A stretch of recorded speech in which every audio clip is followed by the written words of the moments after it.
Je vous salue tous dans le précieux nom de notre Seigneur Jésus-Christ de Nazareth, qui nous a permis encore que nous puissions être là sur les réseaux sociaux pour que nous puissions partager encore la parole de Dieu. Je bénis le Seigneur pour sa grâce, je bénis le Seigneur pour sa bonté, pour son amour, pour sa fidélité. Je bénis le Seigneur pour chacun et chacune d'entre vous qui est connecté et qui a la possibilité de regarder ces messages par le biais de réseaux sociaux. Que Dieu vous bénisse et que Dieu vous comble de toutes les bénédictions célestes dans le puissant nom de notre Seigneur Jésus-Christ de Nazareth. La fois passée, nous avons parlé d'un thème que le Seigneur nous a inspiré, donc la crainte de Dieu et ses bénéfices. Comment celui qui craint Dieu bénéficie des éléments que le Seigneur a déjà prédisposés pour notre intérêt. Comment ceux qui craignent Dieu puissent gérer leur vie sur la terre avec beaucoup plus de sagesse et d'intelligence, parce que la crainte de Dieu nous procure la sagesse, la crainte de Dieu nous procure une nouvelle identité, parce que nous serons remarqués même dans la société dont nous vivons que nous sommes différents par rapport aux autres. C'est par rapport à la crainte de Dieu. Là où les gens sont en train de voler, toi tu ne voles pas. Là où les gens sont en train de se prostituer, toi tu ne te prostitues pas. Pourquoi? Parce que tu as une nouvelle identité, tu as une nouvelle conception et une nouvelle manière de voir les choses. Donc tu seras quelqu'un qui est différent par rapport aux autres. Tu es parmi les autres, mais tu es différent des autres. Donc c'est par rapport à la crainte de Dieu. Et aujourd'hui, j'aimerais encore énumérer au moins 2 éléments aussi qui vont nous aider. Donc je fais que 2. Pourquoi? Parce que tout simplement à cause du temps, du téléchargement, ça nous prend tellement du temps. Et donc je profite tout simplement de faire au moins 2 éléments à chaque fois pour nous aider au moins à bien saisir aussi la matière. Et nous avons dit que la crainte de Dieu, c'est le profond respect que l'homme prouve vis-à-vis de son Créateur. Donc Dieu nous a créés, il nous a bénis, il nous a donné tout. Il nous a donné tout. Qui devait être notre joie, qui devait faire notre joie, devait faire notre paix ici sur la terre. Raison pour laquelle il a créé Éden, pour que nous puissions être dans la joie, dans sa gloire. Mais bon voilà, nous sommes venus ce que nous sommes devenus. Pourquoi? Parce que notre premier père, il a désobéi à Dieu au lieu de craindre Dieu, mais il a désobéi au Seigneur et voilà, nous sommes gonflés dans le péché. Mais heureusement que le second Adam est venu pour nous racheter de la malédiction, pour nous racheter du péché. Il a versé son sang sur la croix pour que nous puissions être sauvés. C'est par le sang de Jésus-Christ que nous avons été justifiés. Et c'est par le sang de Jésus-Christ que nous avons accès aujourd'hui auprès du Père. Parce que le sang de Jésus nous a tracé le chemin d'excellence pour que nous puissions rencontrer le Dieu saint dans le Saint des Saints. Donc c'est pourquoi nous bénissons le Seigneur. Donc je prie aussi à mon frère et à ma sœur qui me regardent que la paix de Dieu soit avec vous, que la paix de Dieu soit notre partage dans le puissant nom de Yeshua Mashiach notre Seigneur. Et nous laissons ce temps de partage aussi entre les mains de Dieu. Que Dieu puisse nous inspirer, que Dieu puisse nous enseigner et que Dieu puisse nous orienter. Parce que nous savons que dans ce monde où nous vivons, sans l'orientation de Dieu, nous ne pouvons rien faire. Et raison pour laquelle Jésus lui-même dit que sans mon esprit, vous ne pouvez rien, sans moi, vous ne pouvez rien faire. Donc je vous invite aujourd'hui à lire le psaume. Je vais prendre d'abord le texte de base que nous avons, Ecclésiaste chapitre 12. Ecclésiaste chapitre 12, toujours. C'est notre texte de base, le verset 15. Je vais le relire encore dans le précieux nom de notre Seigneur Jésus. Écoutons la fin du discours, crains Dieu et observe ses commandements. C'est là que doit faire tout homme. Donc écoutons la fin du message, écoutons la fin de l'exposé, écoutons la fin de l'enseignement Parce que c'est dans la fin de l'enseignement qu'on trouve toujours la synthèse. On va faire la synthèse, on va faire la conclusion, afin d'amener les gens à la bonne compréhension. Même si vous avez loupé l'introduction, même si vous avez loupé le développement du sujet, mais à la fin, l'orateur arrive au moins à faire la synthèse pour aider l'auditoire à saisir le texte, à saisir la thèse et à comprendre au moins quelque chose. C'est-à-dire que lorsque tu viens à l'église, tu viens à participer à un enseignement, donc nous faisons la conclusion pour faire au moins pour aider au moins le peuple à comprendre, à saisir quelque chose, à sortir de cet ensemble avec quelque chose dans la tête. Et c'est pourquoi le roi Salomon dit que écoutez la fin du discours. Et qu'est-ce que tu dois faire? Tu dois craindre Dieu et garder ses commandements. Tu dois craindre Dieu et observer ses commandements. Observer ses commandements. Et nous avons vu la fois passée que la crainte de Dieu, premièrement, nous procure la sagesse divine. Ce n'est pas la sagesse mondaine, mais vous aurez la sagesse divine. Selon Psaume chapitre 110, le verset 10, nous avons vu que la crainte de Dieu, elle nous donne la sagesse.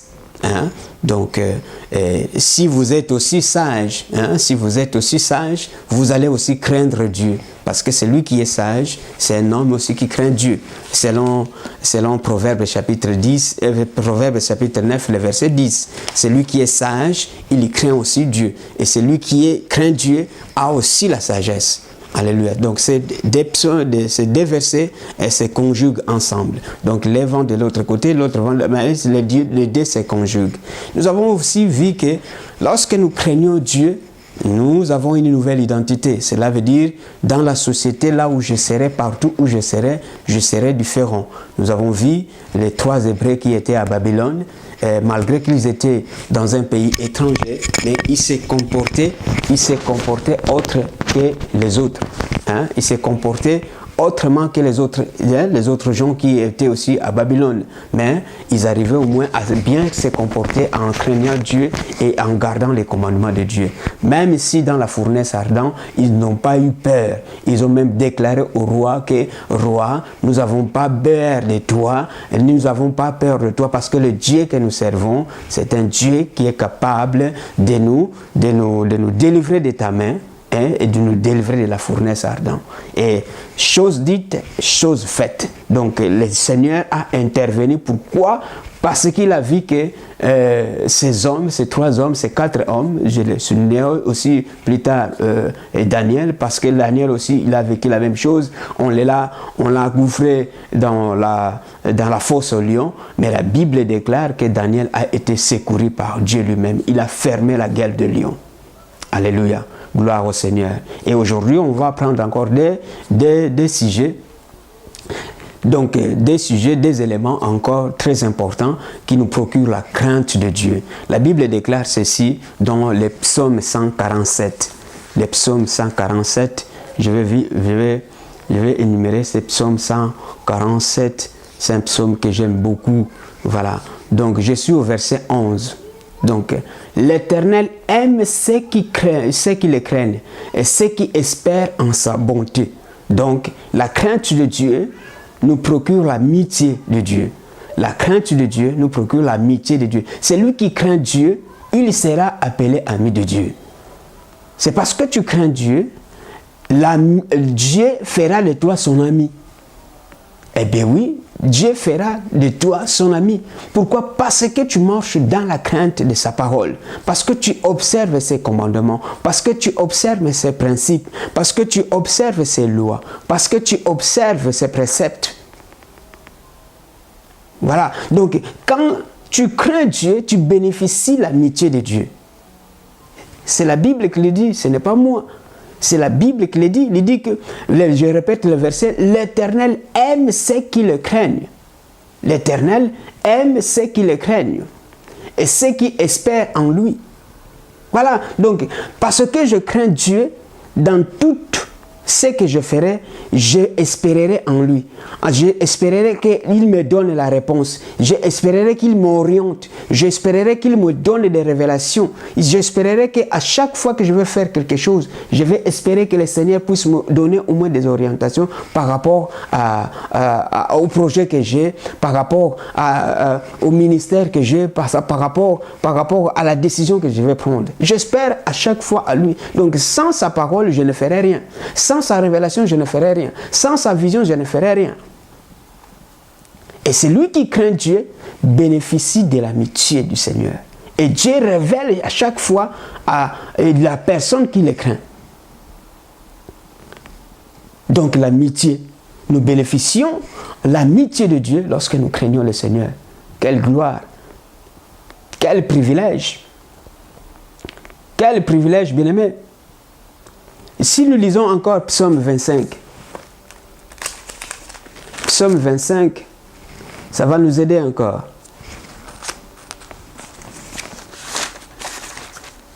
Psaume 25,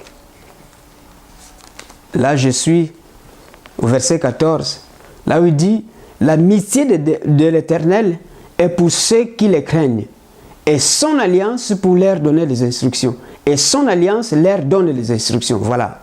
Donc je répète ce verset, l'amitié de l'Éternel est pour ceux qui le craignent et son alliance leur donne les instructions.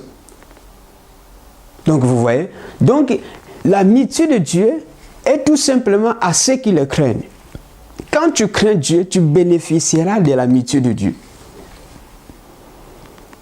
Vous savez, un ami, c'est quelqu'un à qui on révèle même notre identité. Un ami, c'est quelqu'un à qui on se confie. Un ami, c'est quelqu'un qu'on ne cache rien.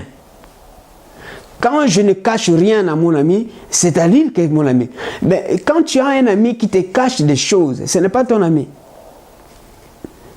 Hein? Ce n'est pas ton ami. Un ami ne peut cacher aucun... Il n'a pas de secret envers son mari. Son ami. Pourquoi? Parce qu'il le révèle, même les choses intimes, il le révèle. Une femme qui bénéficie de l'amour de son mari, et ils n'auront pas les secrets. Hein? Des fidèles qui bénéficient de l'amour de leur pasteur, ils n'auront pas les secrets. Les pasteurs qui bénéficient de l'amour de son église, ils n'auront pas à cacher des secrets. Pourquoi? Parce qu'il y a l'amitié qui règne, l'amour qui règne. Voilà, donc un ami, il ne cache rien à son ami, parce que c'est son ami. Christ lui-même va dire cela. Christ lui-même va dire cela. Prenons Jean chapitre 15.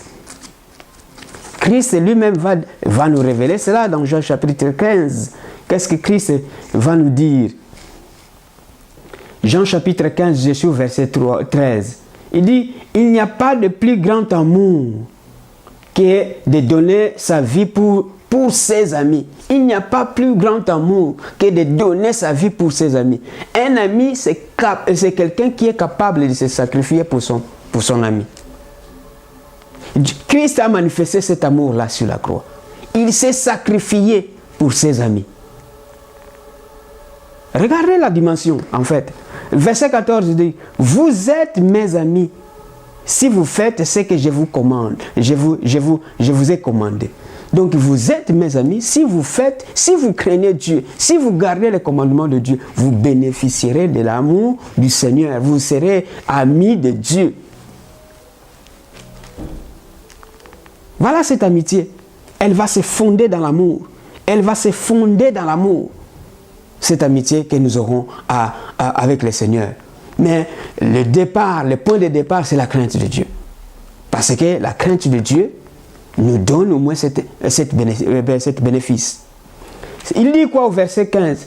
Je ne vous appelle plus serviteur, parce que le serviteur ne sait pas ce que fait son maître, mais je vous ai appelé ami, parce que je vous ai fait connaître tout ce que j'ai appris de mon Père. Voilà, tout ce qui était caché dans l'ancien temps, tout ce qui était caché, tout ce que les hommes ne pouvaient pas comprendre, ne pouvaient pas appréhender, ne pouvaient pas connaître, le Seigneur l'a révélé Allah a révélé à qui? À ses disciples qui sont devenus pas seulement les serviteurs, mais aussi des amis. Un ami, c'est celui qui révèle à son ami son intimité. Voilà. Donc, il va révéler à ses disciples. Pourquoi? Parce que ce sont des amis. Regardez, je vais vous amener même dans l'Ancien Testament. La Bible déclare qu'Abraham crie à Dieu et il fit appeler ami de Dieu. Hein? Regardons, je vous amène dans l'Ancien Testament. Je suis dans le livre de Genèse. Je vais prendre le livre de Genèse.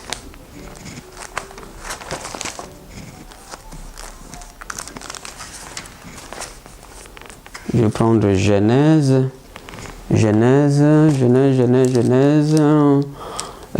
Seigneur, aide-moi, oui, de trouver ces versets. Voilà. Genèse chapitre 18. Genèse chapitre 18. Et Genèse chapitre 18, ici, il s'agit de 3 anges qui se sont présentés devant la tente d'Abraham. La tente d'Abraham, et après qu'ils aient été accueillis avec bienveillance à Abraham et qu'ils étaient nourris, et par après la Bible déclare que ils sont sortis pour se diriger vers Sodome et Gomorrhe, et l'un d'entre eux resta avec Abraham. Et la Bible déclare au verset 17, Genèse chapitre 18, verset 17, alors l'Éternel dit, cacherai-je à Abraham ce que je vais faire? L'Éternel lui-même se pose la question. Est-ce que dois-je cacher à Abraham ce que je vais faire? Donc cela veut dire quoi? Cela veut dire que Dieu allait à révéler à Abraham ce qu'il allait faire à Sodome et Gomorrhe. Pourquoi? Parce qu'Abraham était son ami. Il n'a pas révélé à n'importe qui. Il a révélé qu'à Abraham. Vous comprenez? Donc l'amitié de Dieu nous procure quoi? Nous procure plusieurs bénédictions, plusieurs bénéfices. Dieu peut te révéler un grand secret de ce qui va se passer dans ta famille, chez tes enfants, ce qui se passe dans ton église. Dieu peut te les révéler lorsque toi tu as une intimité avec le Seigneur. Lorsque tu développes une intimité avec le Seigneur, lorsque tu crains Dieu, lorsque tu marches dans la crainte de Dieu, Dieu est capable de te les révéler. Dieu est capable de te les révéler. Et ici, le Seigneur, au moins, a révélé ce qu'il allait faire à Sodome et à Gomorrhe. C'est ainsi qu'Abraham a eu l'initiative d'intercéder pour Sodome et Gomorrhe. Vous voyez? Donc, sans la révélation, tu ne peux rien faire. C'est pourquoi on chasse les démons du matin, midi, soir, les démons ne partent pas. Pourquoi? Parce qu'on n'a pas la révélation. Et on n'a pas la révélation, pourquoi? Parce qu'on ne craint pas Dieu. Hein? On ne craint pas Dieu. Du fait qu'on ne craint pas Dieu, Dieu ne peut pas révéler son secret. Dieu ne peut pas vous dire que telle situation, il faut les débloquer de telle manière. Et on passe des jours et des jours à gêner, à prier, et sans pour autant manifester, sans pour autant que Dieu puisse manifester sa gloire. Si on craint Dieu, frère, on bénéficiera de cette amitié de Dieu, de cet amour de Dieu. Dieu peut nous révéler même ce qui est caché dans le plus profond de notre situation. Si on craignait Dieu, Dieu nous donnera au moins nous donnera la possibilité d'avoir une intimité avec lui. Si nous craignons Dieu, Dieu fera une alliance avec nous. Si nous craignons Dieu, Dieu nous donnera beaucoup plus même de ce que nous espérons. Hein? À des fois, pour connaître l'avenir, il y a des gens qui vont consulter les marabouts. Mais ici, il s'agissait tout simplement de la crainte de Dieu, et Dieu a révélé à Abraham ce qu'il allait faire dans quelques minutes, dans quelques instants à Sodome et à Gomorrhe. Tu n'as pas besoin d'aller consulter les astrologues pour savoir qu'est-ce qui arrivera. Crains tout simplement Dieu. Et si tu crains Dieu et si tu gardes le commandement de Dieu, Dieu fera de toi son ami. Voilà. Donc ça, c'est le 3e point. Le 4e point, la crainte de Dieu augmente nos jours et assure notre protection. La crainte de Dieu augmente nos jours et assure notre protection. Si nous pouvons lire Proverbe chapitre 10. Proverbe chapitre 10. Je suis dans Proverbe chapitre 10. Je suis au verset 27. Verset 27, la Bible déclare: la crainte de l'Éternel augmente les jours, mais les années des méchants sont retranchées. Donc voilà.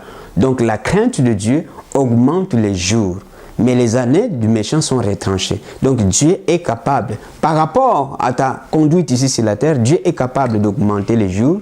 Par rapport à votre conduite ici sur la terre, Dieu est capable d'abréger vos jours. Il raccourcit vos jours. Hein? C'est ainsi que vous verrez qu'il y a des gens qui meurent à 20 ans, à 15 ans. Il y a des gens qui meurent à 30 ans, à 40 ans. Peut-être c'est les années que le Seigneur a destinées pour ces hommes, mais peut-être aussi par rapport à la crainte qu'il manquait dans leur cœur, Dieu peut décider autrement. Dieu peut augmenter si tu le crains, mais Dieu peut abréger les jours si tu ne les crains pas.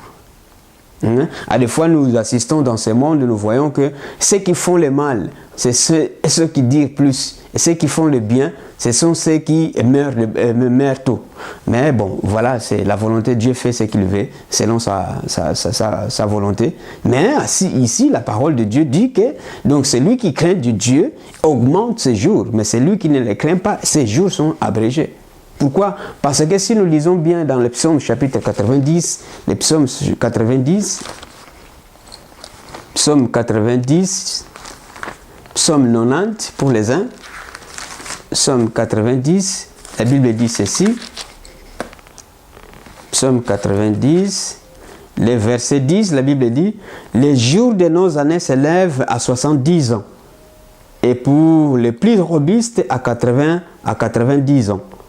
Hein, vous voyez, donc les jours, nos jours, Dieu, hier, l'homme, lorsqu'il a créé l'homme, l'homme avait au moins un temps indéfini sur la terre. Donc, il avait la vie éternelle, l'homme avait la vie éternelle. Et après avoir péché, le péché est entré dans le monde, la souffrance, la maladie, la misère et consort, tout est entré dans le monde. Et les jours de l'homme ont été abrégés. Donc, et si vous verrez encore, lorsque les anges ont quitté l'air des mers, et ils ont quitté aussi la nature, ils ont revêtu la nature de la chair, ils ont eu des enfants avec les humains. La Bible déclare que ce sont des géants qui se sont multipliés ici, qui faisaient la terreur dans ce monde. Dieu avait éprouvé vraiment des soucis dans son cœur. Il a décidé d'éliminer.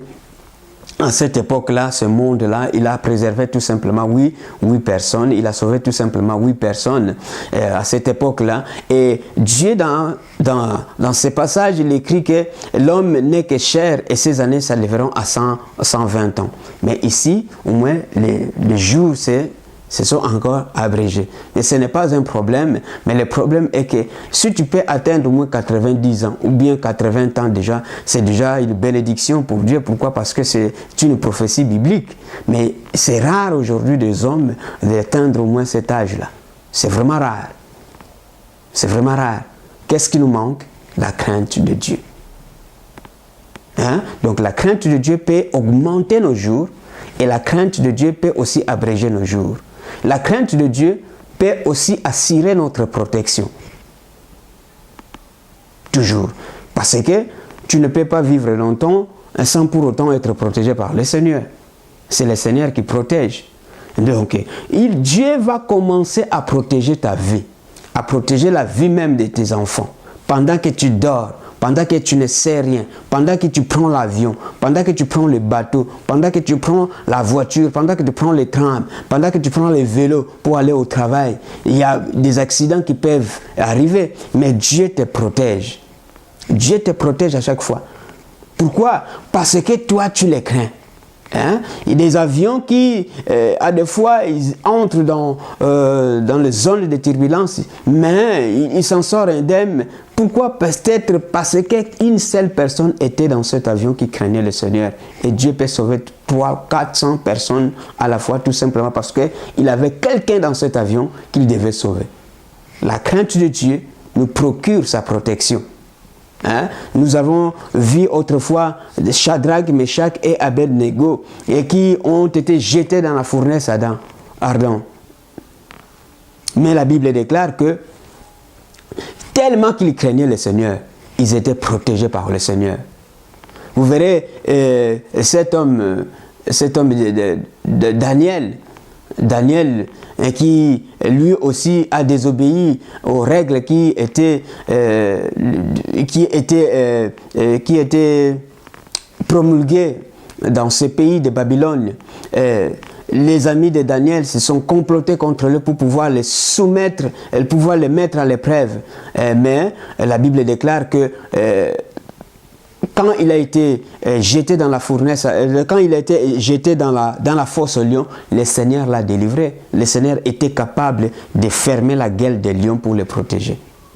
À des fois, il y a des gens qui sont traumatisés s'ils ne prient pas le matin, il n'est pas content. Pourquoi? Parce qu'il croit que, bon voilà, comme je n'ai pas prié, donc le diable t'atteindra. Non, le diable ne peut pas t'atteindre. Pourquoi? Parce que tu crains Dieu. Tu peux prier et être attaqué par l'ennemi. La prière, ce n'est pas une garantie d'être protégé. Non. Pourquoi? Parce que si vous lisez Matthieu chapitre 4, vous verrez que le Seigneur a fait 40 jours et 40 nuits dans la prière. 40 jours et 40 nuits dans la prière. Et si nous voyons la puissance de la prière, donc le diable même ne pouvait pas s'approcher. Mais la Bible déclare que le diable même les transporta. Donc votre prière, ça n'empêchera pas le diable de vous transporter. Bien sûr que dans la pensée. Le diable les transporta dans une haute montagne. Vous le savez. Le diable les transporta, il le montra, il l'amena sur le temple. Vous le savez. Mais combien de personnes, malgré leurs prières, malgré les jeûnes, sont transportées? Mais ce qui a sauvé le Seigneur, c'est la crainte de Dieu et l'observation des commandements de Dieu. Je ne vous dis pas de ne pas prier. La prière, c'est bien, c'est utile. C'est une communion que vous manifestez à chaque fois avec le Seigneur. Mais une prière sans la crainte de Dieu est inutile et non avenue. Elle est sans effet. Donc, vaut mieux craindre Dieu et garder les commandements de Dieu. Vous assurerez votre protection. Celui qui craint Dieu et qui marche dans les commandements de Dieu a la main de Dieu en lui. Tu peux dormir comme un bébé se réveiller le matin et tu n'auras pas la crainte de flèches qui volent la nuit. Tout ça, tu n'auras pas la crainte parce que la main de Dieu est avec toi. Lisons Psaume 34.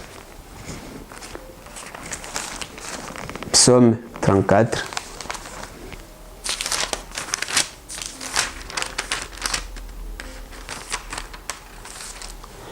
Je suis au verset 8. L'ange de l'Éternel campe autour de ceux qui craignent, de ceux qui le craignent, et il les arrache du danger. Donc voilà.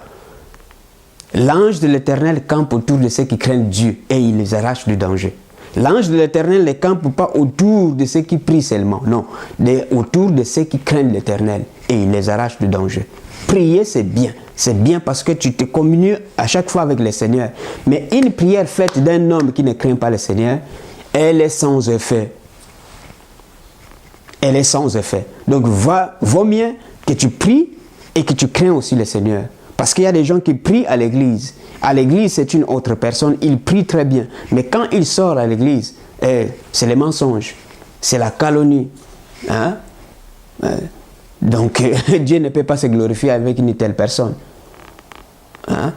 Donc, vaut mieux que tu commences à craindre Dieu dès aujourd'hui. Quand tu auras à craindre Dieu, tu auras la sagesse. Quand tu auras à craindre Dieu, tu seras différent par rapport aux autres, c'est-à-dire que tu auras une nouvelle identité. Quand tu auras à craindre Dieu, tu bénéficieras de l'amitié de Dieu. Quand tu auras à craindre Dieu, tu augmenteras tes jours et tu auras aussi la protection de Dieu. Est-ce que vous avez compris? Donc ces 4 éléments sont importants dans notre vie. Très, très importants. Ce sont les bénéfices en fait. Tu n'as pas besoin d'aller chez Mandona pour aller avoir une ceinture pour ta protection. Non, la crainte de Dieu te procure déjà une protection. Tu n'as pas besoin d'aller chez un marabout qui te donne une bague, une chaînette, un collier pour être protégé. Tu n'as pas besoin. Tu as besoin de craindre tout simplement Dieu. Parce que quand tu craindras Dieu, les anges de Dieu qui sont au service de Dieu, en faveur de ceux qui doivent hériter le salut, ils doivent te protéger. Ils te protégeront. Ils te protégeront. Pourquoi? Parce que c'est sa parole. Lisons Psaume 4. Donc lisons Psaume 91, le verset. Je vais prendre le verset 11.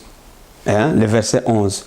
La Bible déclare que car il ordonnera à ses anges de te garder dans toutes tes voies. Il ordonnera.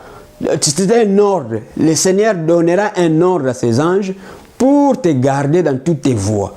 Pourquoi Dieu va dépêcher les anges pour te garder? C'est parce que toi tu les crains. C'est parce que toi tu les crains. Si tu les crains, il va dépêcher les anges.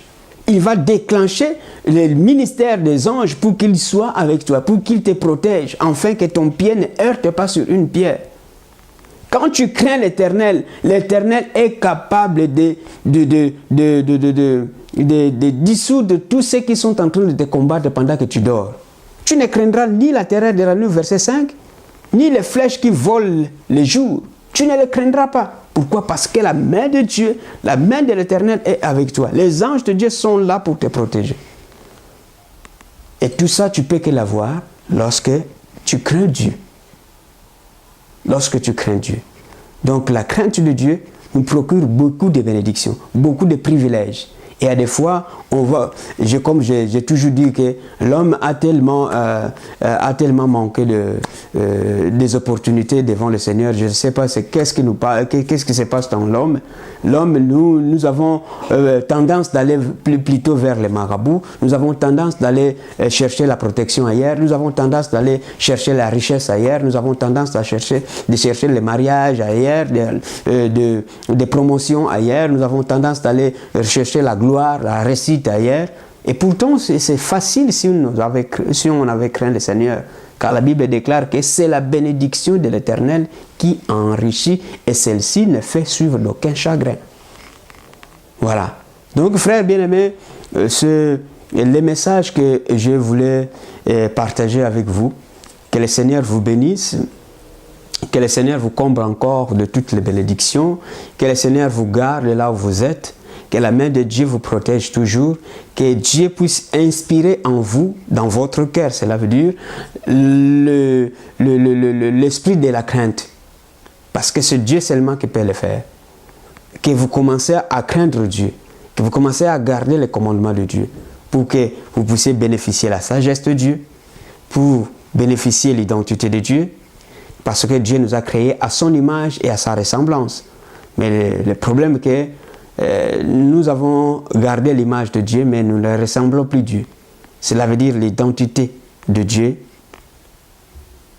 C'est un peu difficile de les retrouver.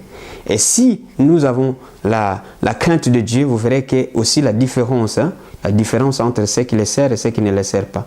Si vous entrez dans une église, vous allez voir la différence. Telle personne sert Dieu, telle personne, malgré sa connaissance, malgré ses longues prières, malgré le parler en langue, il ne craint pas Dieu. Donc la crainte de Dieu va vous procurer quoi? La crainte de Dieu va augmenter vos jours. Quand vous craignez Dieu, Dieu augmente vos jours. Mais si vous ne craignez pas le Seigneur est capable d'abréger vos jours. Donc, la crainte de Dieu vous procure aussi son amitié. Vous procure son amitié. La crainte de Dieu vous procure non seulement augmente vos jours, mais la crainte de Dieu vous protège aussi. Contre toutes les pièges de l'ennemi, contre toutes les embûches de l'ennemi, comme nous venons de le dire, il dépêchera ses anges afin que vous soyez protégés. Que Dieu vous bénisse et nous nous retrouvons encore très prochainement pour développer les autres sujets qui restent encore. Gloire au Seigneur.